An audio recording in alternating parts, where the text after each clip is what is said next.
Breaking news, Febri Adriansyah resmi tersangka. Ya, resmi nih tersangka, tapi perkara dilimpahkan ke Kejagung. Yang bener aja ke Kejagung, mikir kids, mikir sama aja masuk kandang sendiri. Kalau kata gua nih ya, sandiwara apa lagi, ya kan?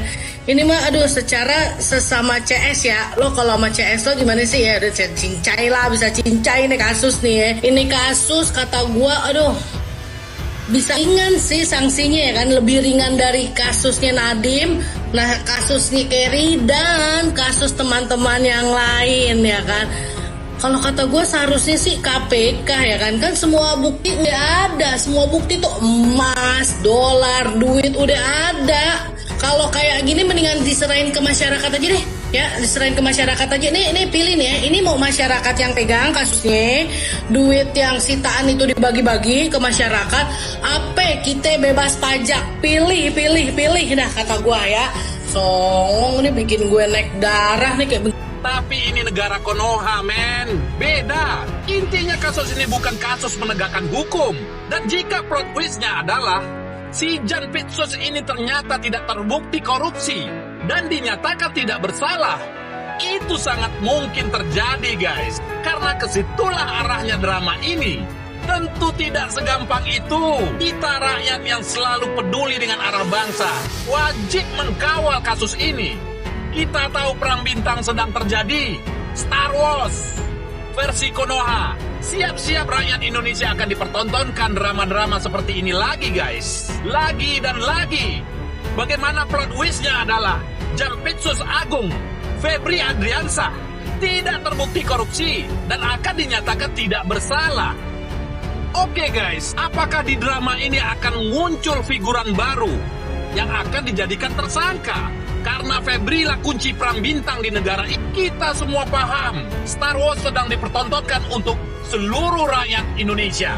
Perang bintang sedang terjadi. Disinilah fungsi hadirnya gerakan oposisi Indonesia yang akan meluruskan gerakan bangsa, yang akan meluruskan jalannya negeri ini. Kita tidak mau teori Nepal akan terjadi di negeri ini, guys. Mari kita kawal kasus perang bintang ini.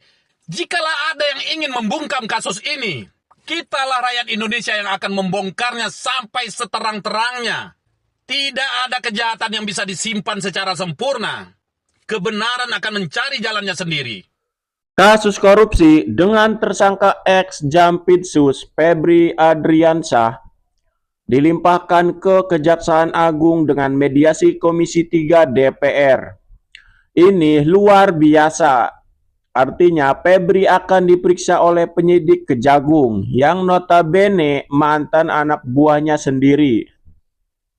Bagaimana kita membacanya? Inilah barter hukum tingkat dewa. Apa yang didapat Kejagung, apa yang didapat kepolisian akan terlihat dari seberapa besar kasus BGN terungkap dan seberapa jauh duit suap dari 3 perkara besar ini mengalir.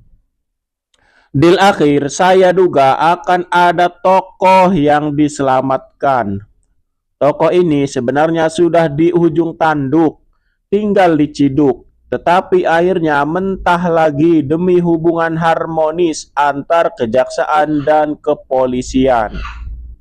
Ngapain masuk Kejagung sih? Kalau masuk Kejagung kan hukumannya bisa kekeluargaan. Enak bae masuk Kejagung. Febri Adriansyah jadi tersangka 3 kasus korupsi besar, Asabri, Krakatau, dan Batubara. Cuman perkaranya dilimpahkan ke Kejaksaan Agung. Ngapain masuk Kejaksaan? Harusnya perkara ini masuk KPK. Kan KPK punya kewenangan. Kalau masuk Kejagung yang ada ini aki-aki tua nggak dihukum seberat-beratnya. Ini gimana sih yang ngatur hukum negeri? Sebelumnya gua respect sama polisi karena sudah menetapkan ini manusia kunyuk jadi tersangka. Cuman yang disayangkan kenapa nggak dimasukkan ke KPK? Masih dikasih enak lo ya aki-aki tua. Kita kawal, awas aja kalau hukumannya ringan. Ini dia harus mendapatkan hukuman yang besar, yang berat. Skenario komedi terbaik tahun ini jatuh kepada drama 1 24 jam yang sangat epik.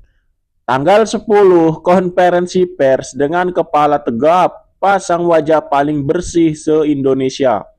dan merasa sama sekali tak bersalah.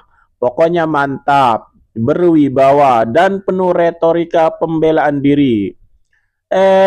Besoknya tanggal 11, begitu Polri menetapkan tersangka dan melimpahkan berkas kasus FA ke Kejagung, tiba-tiba panggung berubah total.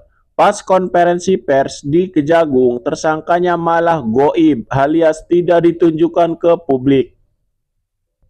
Kemana rompi pink yang biasanya jadi seragam wajib berfoto itu? Apakah stok rompi pink di Kejagung mendadak habis? Atau hukum kita memang punya tombol custom? Tergantung siapa yang pakai.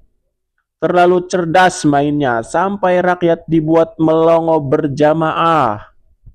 Kortas Tipidkor melimpahkan 3 perkara dugaan kasus korupsi batu bara, Asabri, dan Krakatau Steel yang melibatkan Febri Ardiansah, melimpahkan kepada Jaksaan Agung RI.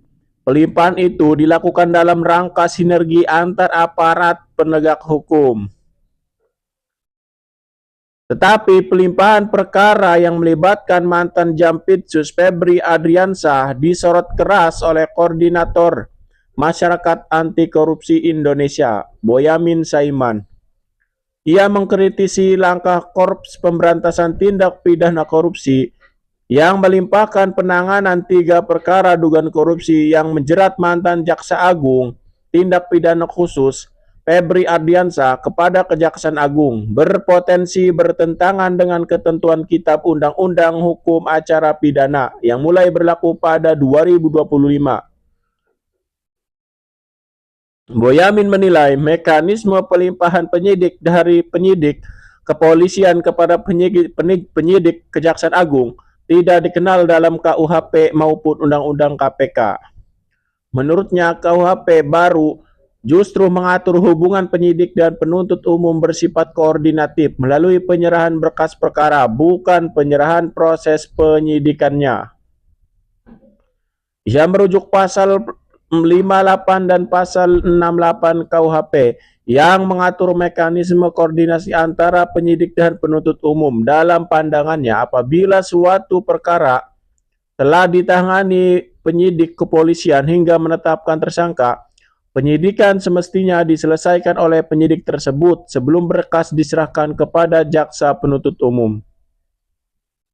Ia menjelaskan apabila dalam perjalanan penyidikan ditemukan hambatan serius, mekanisme yang diatur undang-undang adalah pengambil alihan perkara oleh Komisi Pemberantasan Korupsi, bukan pelimpahan kepada Kejaksaan Agung sebagai penyidik. Menurut Boyamin, langkah yang ditempuh Kortas Tipidkor justru dapat menimbulkan persoalan hukum apabila penyidik di Kejaksaan Agung memiliki penilaian berbeda mengenai kecukupan alat bukti yang sebelumnya menjadi dasar penetapan tersangka. Ia juga menyoroti penetapan tersangka terhadap Febri Ardiansah. Berdasarkan informasi yang diperolehnya, Boyamin menduga Febri belum pernah diperiksa sebagai saksi sebelum ditetapkan sebagai tersangka. Jika benar demikian, menurutnya kondisi tersebut berpotensi menjadi objek gugatan pra-peradilan. Selain itu, ia menyayangkan keputusan penyidik Kortas Tipidkor yang dinilainya terlalu cepat melimpahkan perkara sebelum seluruh tahapan penyidikan diselesaikan. Halo sahabat netizen di seluruh Indonesia, ketemu lagi dengan saya Insinyur Romi HS. Salam gerakan oposisi Indonesia. Lagi-lagi kita dipertontonkan dengan hal yang sangat anomali di negeri ini, guys. Orang yang sedang terduga koruptor, perkara mega korupsi, bahkan kediamannya pun sudah digeledah. Dan didapatkan barang bukti yang sangat fantastis, sangat tidak wajar. Alat bukti yang ditemukan tidak tanggung-tanggung, terdesain sedemikian rupa di rumah tersebut, di lapisan dinding yang seakan-akan tidak akan pernah diketahui orang lain. Tentu ini mengejutkan masyarakat di seluruh negeri ini. Barang bukti tembus ratusan miliar rupiah yang seperti koruptor-koruptor lain lakukan. Selain uang tunai, penyidik juga menemukan 74 kg emas. Tidak tanggung-tanggung. Bahkan ada yang sangat mengejutkan, guys. Ditemukannya berkas-berkas mega korupsi yang nilainya triliunan rupiah. Oh my goodness. Ada apa tempat tersebut? Kenapa benda-benda tersebut ada di kediaman seorang Jampitsus? God damn it. Terus skenario apa lagi yang mau mereka buat? Ironisnya yang terduga, sang penjagal peradilan tersebut tidak pernah ditahan, bahkan bebas melenggang kemana saja, dan tidak pernah dinonaktifkan dari jabatannya. Apakah presiden tidak punya tindakan untuk ini? Dan si penjagal kenapa harus dibela mati-matian oleh TNI?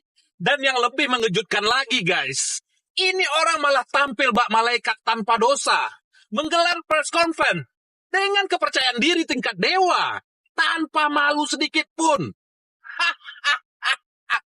Di sini Febri menyatakan, Jampitsus tidak ada kaitannya dengan barang-barang temuan tersebut. God damn it. Bahkan dia mengklaim masih mendapatkan tugas pemberkasan penanganan perkara. Bagaimana bisa seorang berperkara bisa menangani perkara? Ini suatu kepercayaan diri tingkat dewa yang sangat memalukan bangsa ini, guys. Soal uang yang ditemukan di rumahnya tersebut, Febri menyatakan uang itu ada yang punya, ada kerjaannya, dan itu bisa dibuktikan. What? Kilah apa lagi yang Anda mau perbuat, Febri? Jangan anggap masyarakat Indonesia ini semua itu bodoh. Semua barang bukti itu bisa dipertanggungjawabkan. Like, come on, man. Pahlawan peradilan.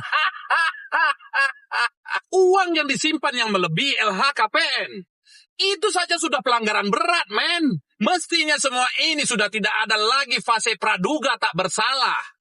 Sepatutnya si dewa ini sudah dijadikan tersangka. Tapi ini negara Konoha, men. Beda. Intinya kasus ini bukan kasus penegakan hukum. Dan jika plot twist-nya adalah si Jampitsus ini ternyata tidak terbukti korupsi dan dinyatakan tidak bersalah, itu sangat mungkin terjadi, guys. Karena kesitulah arahnya drama ini.